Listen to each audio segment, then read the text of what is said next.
Assalamualaikum warahmatullahi wabarakatuh.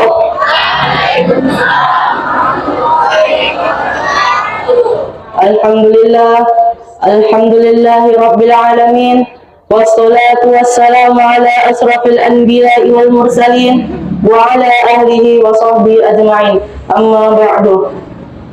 Bapak-bapak, ibu-ibu, hadirin wa hadirat yang dimuliakan Allah Subhanahu wa taala.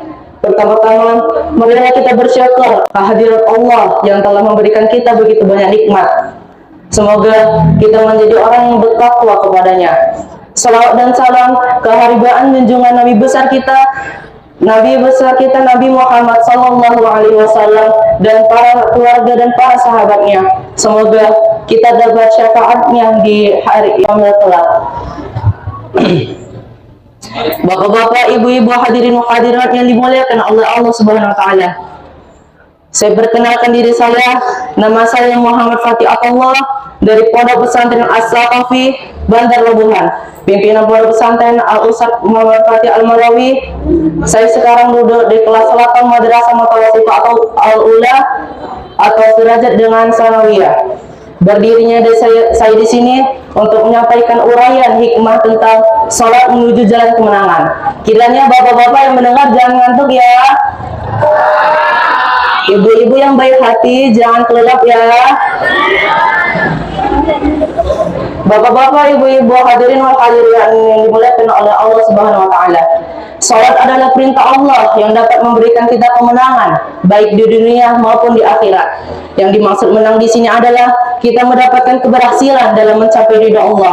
Jadi, hidup kita tanpa ridha Allah pasti akan susah. Hati akan menjadi gelisah.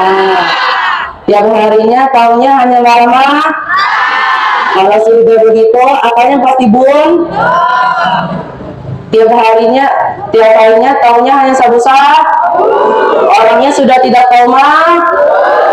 Betul Pak? Betul Bu? Bapak-bapak, ibu-ibu, hadirin wa hadirat yang dimuliakan oleh Allah Subhanahu wa taala. Oleh karena itu, Allah memberitakan kita salat agar jiwa kita menjadi setiap harinya menjadi walaupun belanja harus karena jiwa tenang beribadah kepada Allah mampu menipis syaitan, upaya syaitan untuk menjerumuskan manusia ke dalam jurang kemaksiatan. Itulah sebabnya Allah berfirman dalam Al-Quran yang berbunyi, A'udzu billahi minasyaitonir rajim. Bismillahirrahmanirrahim.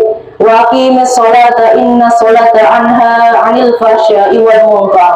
Dan laksanakanlah salat, sungguh salat mampu mencegah kamu dari perbuatan keji dan mungkar. Quran surah Al-Ankabut ayat 45. Bapak-bapak, ibu-ibu, hadirin wa hadirat yang dimuliakan oleh Allah Subhanahu wa taala. Saya ingin bertanya kepada Bapak Ibu sekalian, apakah kita beragama Islam? Jika kita beragama Islam, maka diwajibkan untuk sholat.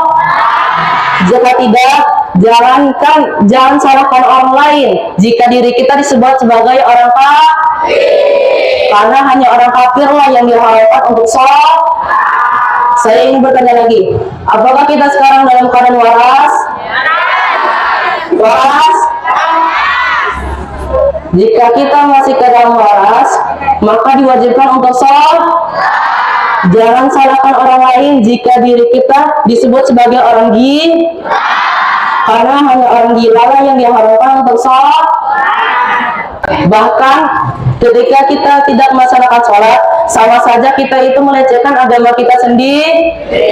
Sebaliknya, jika kita melaksanakan sholat, kita telah menjunjung tinggi agamanya.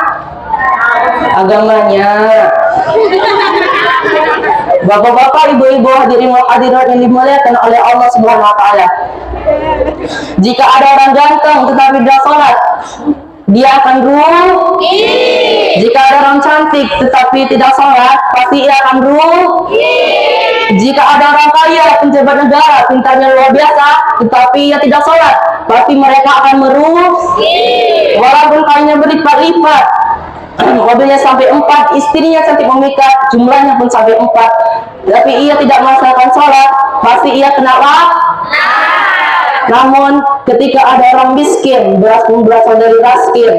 Hidupnya pas-pasan, tinggal di kolong jembatan, kadang kenyang, kadang kelaparan.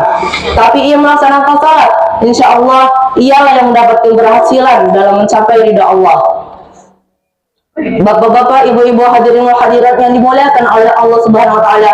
Oleh karena itu, janganlah kalian lupa untuk melaksanakan salat. Apalagi yang sudah tua, yang usianya sudah uzur, yang matanya sudah kabur, yang sebentar lagi masuk alam kubur. Saya ingin bertanya, sholat zuhur ada berapa kali? Sholat zuhur ada berapa kali? Sholat asar ada berapa kali? Sholat maghrib ada berapa kali? Sholat isya ada berapa kali? Sholat subuh ada berapa kali? Ya, sholat-sholat itu dikerjakan sehari semalam. Bapak-bapak, ibu-ibu yang dimuliakan oleh Allah Ta'ala, bolehkah saya bernyanyi? Rukun Islam ada 5, syahadat, sholat, puasa, zakat untuk si papa, haji bagi yang kuasa. Siapa tidak sholat laknat, siapa tidak zakat, nantikan di akhirat tapi Allah melaknat. Siapa ingin dilarang Allah? Siapa ingin hidupnya tidak bahagia? Siapa ingin memecahkan kepalanya? Jika ia tidak melaksanakan sholat di dunia, di akhirat dia akan memecahkan kepalanya berkali-kali, sebagaimana yang dilihat oleh Rasulullah SAW di waktu Isra Mi'raj bersama malaikat Jibril. Oleh karena itu, jika kalian ingin mendapatkan kemenangan dan hidupnya bahagia di dunia maupun di akhirat, jangan lupa untuk melaksanakan sholat. Demikian yang dapat saya sampaikan. Jika ada jarumnya patah, jika ada jarum yang patah, mohon jangan simpan di dalam hati. Jika saya ada kata yang salah, mohon jangan simpan di dalam hati. Wabillahi taufiq wal hidayah. Wassalamualaikum warahmatullahi wabarakatuh.